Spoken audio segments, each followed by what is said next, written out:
Hello mortals, I am the BookTube Goddess, the #1 drag queen booktuber on YouTube.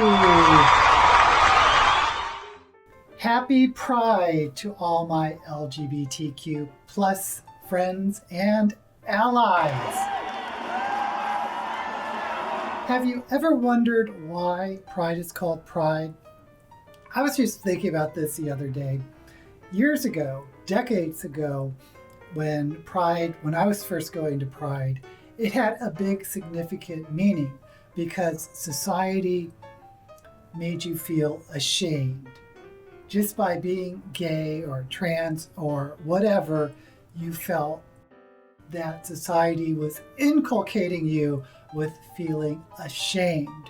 Therefore, in response to that, we said, hey, no more. We're not going to feel ashamed. We're going to feel pride of being who we were. And that was a huge message back in, let's say, the 80s, especially during AIDS. So it makes me laugh when I see something called straight pride. It's like, do you know why pride is called pride? Do you really feel ashamed of being straight, so you have to battle that designation? So that's why I laugh when I see straight pride, because I'm like, really? Do you really have to battle against the stigma of being straight? Is that really a thing? Or do you just want attention? Do you need a cookie? So this pride during quarantine and COVID has a different tone because of the death of George Floyd and the resurgence of Black Lives Matter, which I made a video about before, which I had to reshoot, which is a whole nother story, which I don't want to get into. So I wanted to focus on Black and minority writers for this pride. And before I forget, if you like my videos, please subscribe and hit that notification bell so you can be alerted when a new video comes out. And it also helps my channel greatly. So anyway, I was thinking about pride, and I was thinking about Black authors that I have read. And I thought of a science fiction author that I've read a lot. And I brought up one of his novels a couple of times in tag videos. But I never mentioned this because I didn't think it was important.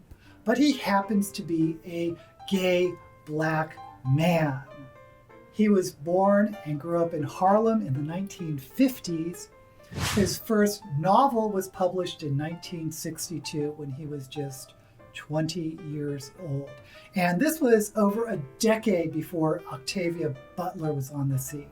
Now, this author has been nominated for multiple Hugo and Nebula Awards, ultimately winning 2 Hugos and 4 Nebulas. And he was inducted into the Science Fiction and Fantasy Hall of Fame.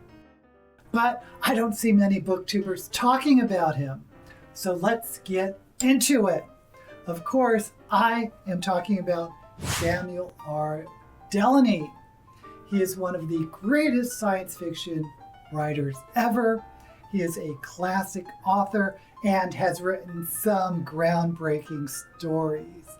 Now, the novel I've brought up in tag videos before on this channel was Dahlgren, which I said was science fiction's answer to Joyce's Ulysses. And because of that, it's a very difficult novel to read and not one I would normally recommend to people. And I'm not going to recommend it now. But the novel I do want to recommend if you want to just get started with some Samuel Delany is Battle 17, published in 1966. And this novel was a joint winner for the Nebula Award with another novel that you may have heard of before, Flowers for Algernon. Yes, it was a joint win with Flowers for Algernon. Delany's science fiction is very philosophical, and it's really heavy and deep. Babel 17 explores the concept of linguistics, how language can shape your thoughts and actions. And remember, this was written in 1966, long before most people were talking about this. The story takes place in the far future during an interstellar war. The main character is a starship captain, an Asian woman named Rydra Wong, who is also a poet and a telepath. And she is trying to break an alien code, which she discovers is actually another language. But learning that language changes whoever learns it. Anyway, this is a science fiction classic at its best.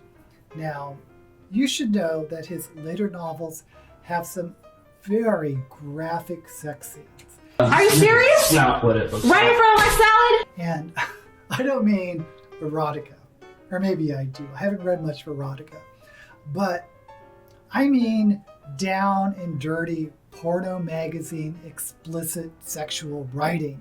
Now, if you don't mind that, or if you like that,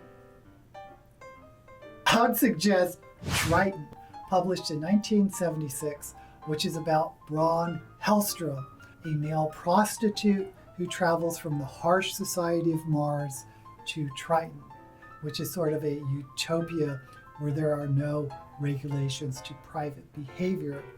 And technology includes being able to change your gender and other modifications of the body and the mind.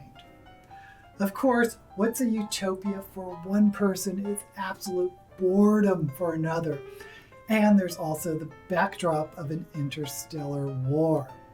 Now, if you are looking for a more queer story, Stars in My Pocket Like Grains of Sand is a distant future novel that centers around the relationship between two men, Korga and Mark. This novel was published in 1984, and it was planned to be a duology. There was supposed to be a sequel. But the inspiration for this novel was based on Samuel Delany's relationship with another guy, which ended the year the novel was published, and then the AIDS epidemic broke out, which derailed Delany's writing, and he didn't really publish anything for almost a decade. Now, one of his latest novels, Dark Reflections, was published in 2007 and tells the story of a black gay poet living through the AIDS epidemic in the 1980s in New York. And this novel won the Stonewall Book Award. If you are a fan of science fiction and want to support a gay black writer, you can't go wrong with the OG, Samuel R. Delany. Again, the book I recommend to start with is Drama 17, a book that gets my blessing. Actually, every Delany book I've read gets my blessing. I'll have affiliate links to some of the books I've mentioned below.